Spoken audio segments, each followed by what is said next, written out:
Greetings viewers, Eric the Car Guy here, and thank you for tuning in today. In today's episode, I'm going to be showing you how to rekey a lock cylinder. Specifically, I'll be working on my 2005 Honda Element today, but this information will apply to all of Honda's high security locks, let's call it. And honestly, just about all lock tumblers in general, they all work pretty much the same. So if you want to know how locks work, keep watching. Now, the reason I'm doing this is because some time ago, before I purchased the Element, the ignition key would not turn in the ignition of this Element. So they took it in and the ignition lock, the entire assembly was replaced and it came with a new key.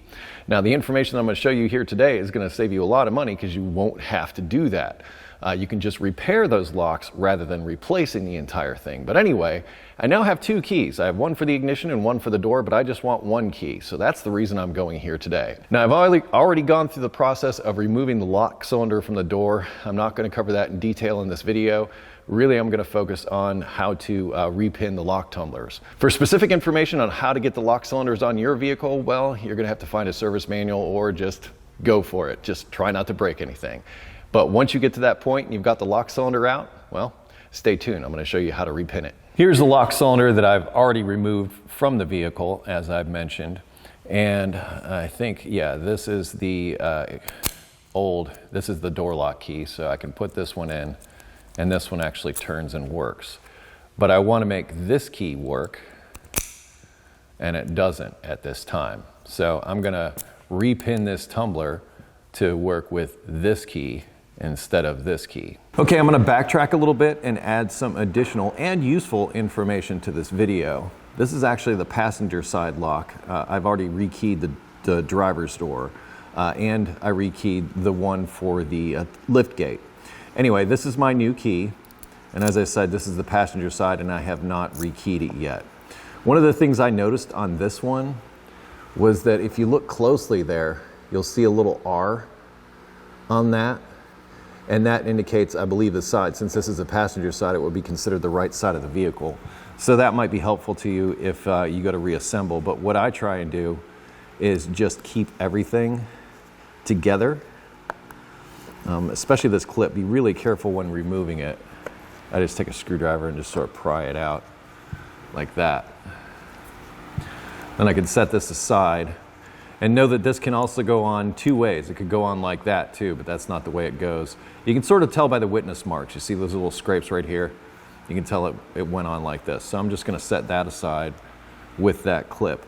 But now with that out of the way, you've got a spring down in here that makes it so that it returns whenever you turn the key, which you can't really see now, but it hooks in to a couple of little tabs on the bottom here. I'm just going to remove that just to make life easy. You may be able to get this out without having to worry about that. It's just got a couple of little hooks that come in right down here and right here. And you can just sort of lift them off their perch. It'll go back on easy enough.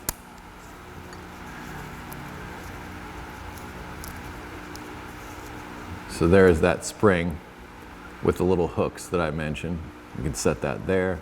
And then this little plastic protector for that spring is also there. We'll just take that out. And that'll give you a better look at what the lock looks like. Before you remove it from here, put the key in, because that will keep all of these guys together, because as you can see, you can just pull this out once this C-clip on the back here is removed. But make sure the key is in. If not, all these little guys are going to go everywhere. This is generally what we're doing, and it's probably easier for you to see there. With the wrong key in here, you can see some of these are actually sticking up, and they catch on the inside of this assembly right in that area. So it's doing its job, if you will, by not allowing the lock to turn with the incorrect key inside, because those little pieces are catching on the inside of this assembly.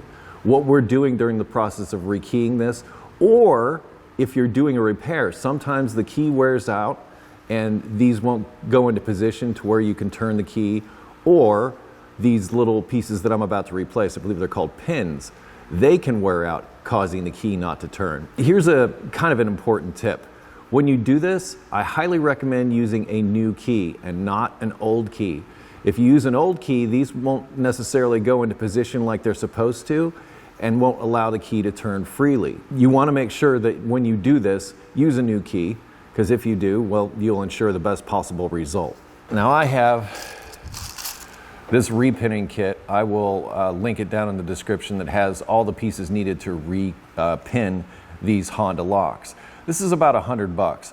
And I'll be honest, I'll say this at the onset. It's probably going to be cheaper to have a locksmith do this, but if you're going to do more than one of these locks, these are the high security versions, is what Honda calls these. If you're going to do more than one, then hey, this might be useful to you. Real quick on what's happening and what we're doing here. And that is, I've got some old pieces here. So these little pieces here, they are how the lock actually works. And the way it does that is when you insert the key, this rides on these little indentations or bumps, if you will, and puts this piece into position and locates it within this tumbler assembly. If it's the correct key, everything's going to match up and you'll be able to turn the key easily. If not, well, then you need to change stuff. Now, something important to note about this key, or these Honda keys, you'll note that this side has a certain pattern on it, but if you flip it over, this side has the mirror image of that pattern on it. So when you're going through and replacing these pins, what you'll find is there's two sides to it. So one side may take one number, but the other side will take another number. And that's okay because of that mirror image on that key, and that's basically what we're gonna do. Now that you have an idea of how this works, the tools that I use are a pocket screwdriver, obviously, a pair of needle nose pliers is handy but not necessarily necessary, and some masking tape. And those are really the only tools that I need once I've gotten to this point. And what I'm gonna do, you'll note on this tumbler assembly, there's two sides to it. So you'll see this side has some pins going into it, and the other side also has pins going into it. And they're somewhat opposite, they alternate. So this outer pin here is on this side, but the next set of pins on here is on this side of it. And you go back and forth until you get all the way to the end here. Now, Honda keys come with a 4-digit code. That number represents each one of these guys. So you notice that each one of these is also numbered, and they correspond with the numbers that go with the key for your vehicle. As I said, each side has a mirror image, so the code will work this way on one side of the tumbler and the opposite way on the other side of the tumbler. That might sound confusing, but I'm going to do this without using any of those numbers at all. And I'm going to start with this outer one. If this last one on the end here were good, none of that would be sticking up, but you can see how it's sticking up a little bit. And that's what's catching on the inside of this, now allowing the key to turn. So I'm going to pull it out just enough and leave this open space here to where it'll come out, or I can remove it. So right there, the key is far enough back to where I can just remove this outer one, which is the special one. Oops. So that is the outer, I call that the special one, because unlike the other ones that are just one piece like this on either side, this one is one whole piece like that. And there are, in this kit, several to choose from. You'll see that each one of these has a number on it. So that one says X2. And they're numbered on here, well, they have different numbers. So there's like the P whatever. But you can, through trial and error, find the correct one. And oh, and here's something else. That little shoulder right there rides on a spring that sits inside of here. Let's see if we can get this out.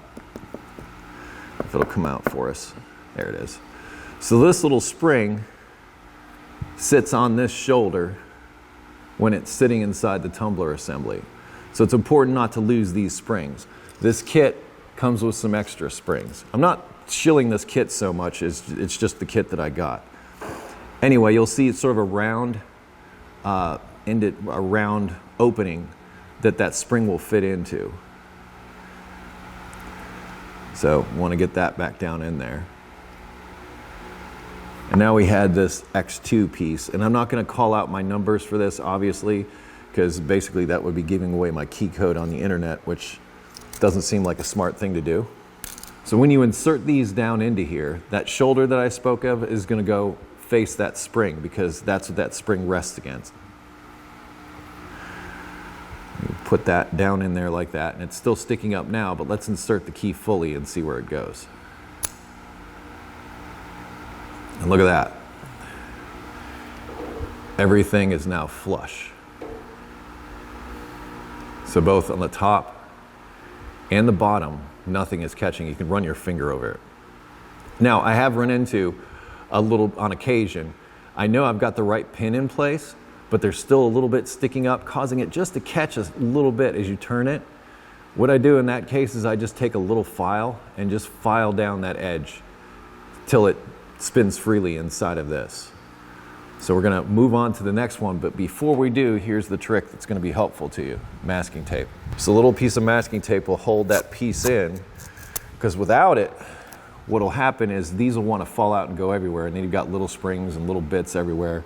It's just not fun. So I'm just gonna take a little piece of masking tape over the top of this, try not to cover everything else. And here's the other thing. When you put this masking tape on, do it kind of loose. You don't have to like wrap it tightly. You're just trying to hold it into place, because you'll see it sort of pop up when I try and remove the key. See how it's bulging up and popping up as I'm trying to remove the key? So that's why you want it a little bit loose, but it'll hold things in place. Now, we inserted this one on this side, so now we're gonna flip the tumbler over to this side and look at these. And this is that situation that I talked about where there's sort of a mirror image. You notice this one side over here is sticking up more than this one is. So this one's flush. So this one almost seems like it's the right one. It's not sticking up here or anything. So that one seems like it's correct. But the one next to it can catch a little bit. So I only have to really focus on this one that's not seating down in here all the way, allowing the tumbler to turn. Same procedure. Just pull the key out until I get past those guys, okay? Now I'm just gonna go after this one. The other side seems okay. Once again, if these are worn, this will also fix the problem. So if it's just worn and you have the same key, just match up the numbers. Because these, you can see, are all numbered. There's 1, 2, 3, 4, and 5. 6, I'm sorry. So there's 6 different ones of these and 4 different ones of these. So now I'll try to find the one that goes into here that's helpful. Let's try one of these. Now you want to make sure it sits down on there right. Sometimes they sit down in there kind of funky and the key won't go in. You kind of have to hold your tongue just right. What happens is they go in a little bit sideways.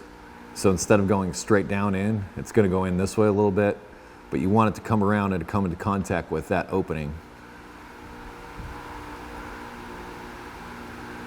You get the hang of handling them after a while.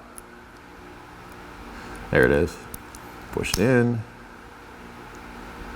All right, looks like we got that one now. So this one now completely smooth on that set of pins. That one's sticking up ever so slightly, but that might be one of those situations to where if it does catch, I'll take my file and file that down a little bit. Now another piece of masking tape will hold these in place while we move down the line. Now we've flipped the tumbler over and we're looking at these. So each one of these is catching, or would catch. We'll pull the key out until they reveal themselves. It might be difficult after you first put that masking tape on. That's why I said put it on loose. All right, you see them coming up? So now they're up. Both of these need to be changed, and they both are very well going to be different numbers. And I think if they're up high, then put a lower number in. If they're low, then put a higher number in, I think. That one brought the spring with it. I want to make sure to keep our springs in here. or else the lock will not work properly. I'm going to do these one side at a time. Nailed it. So that one, you can see now it's flush, whereas the other side is still sticking up just a little bit. But it's got to be flush on both the top and the bottom. That one's in a good spot, so now we'll do this other side.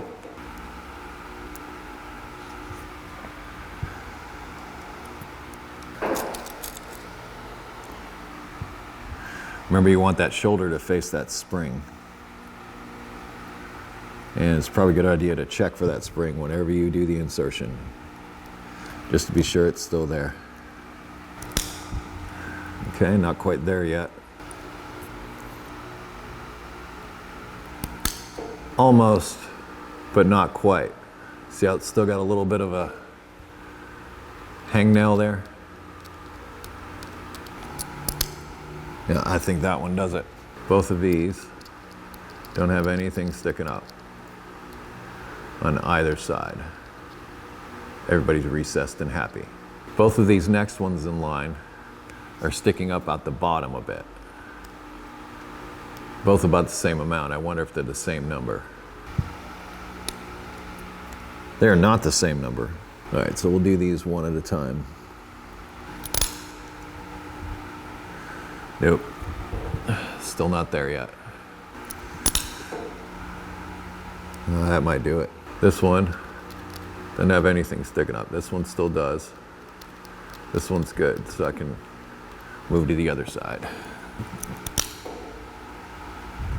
All right, it appears that I have that one solved. There's nothing else that's sticking up that could catch on the inside there. Now the final one, you've probably already noticed, there's only one side.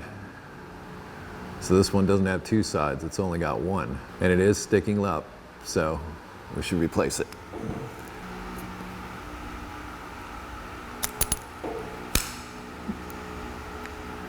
I think that does it.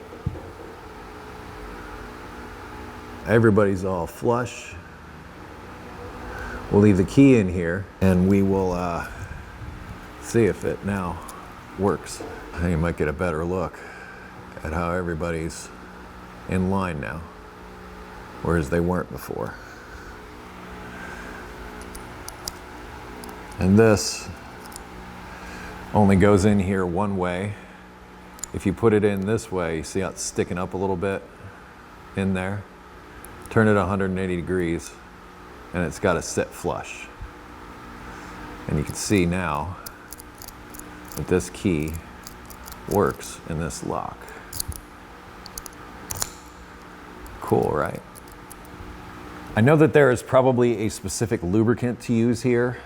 I believe it's silicone based. I've done this before in the past and I've been okay with it. It's really good at repelling moisture. A silicone paste, just a little bit on these pins in this assembly. Don't need to super goop it because dirt and things can collect down in here and you don't want that. So you don't want to over lubricate it. And you probably want to use the correct lubricant, but this will work fine. Awesome. So now we'll reinstall our spring and the cover for the spring. And you'll probably see me throw my pocket screwdriver on the floor. Another way to know that you've got this in here correctly, you see these little guys coming down, these little hooks. That's what that spring hooks into. So you know that you've got it correct when it's in there like that. When it's in there the other way, you can see how they'll never hook on anything. If it's like that, you got it right. Start with a plastic cover, and then I'm just gonna use this side as the lower side. I don't think it really matters which side is, because you'll notice that there's a hook up high and a hook down low. I don't think it matters what goes where. I just think it matters that it's there. Now on this plastic piece, there's a little lip right here, so you might have to lift this up a little bit just to get this under it.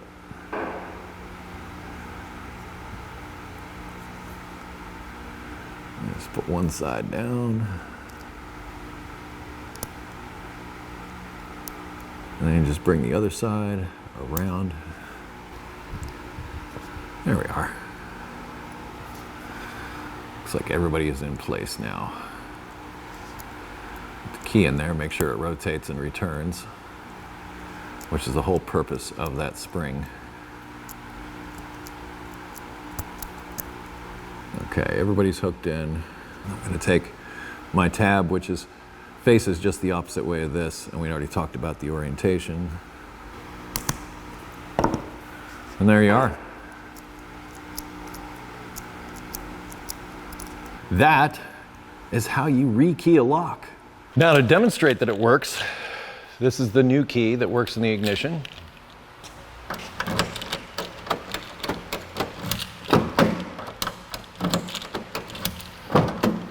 That one works.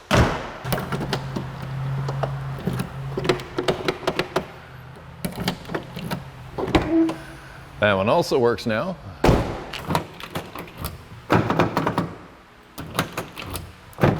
That one also works, and it starts it up.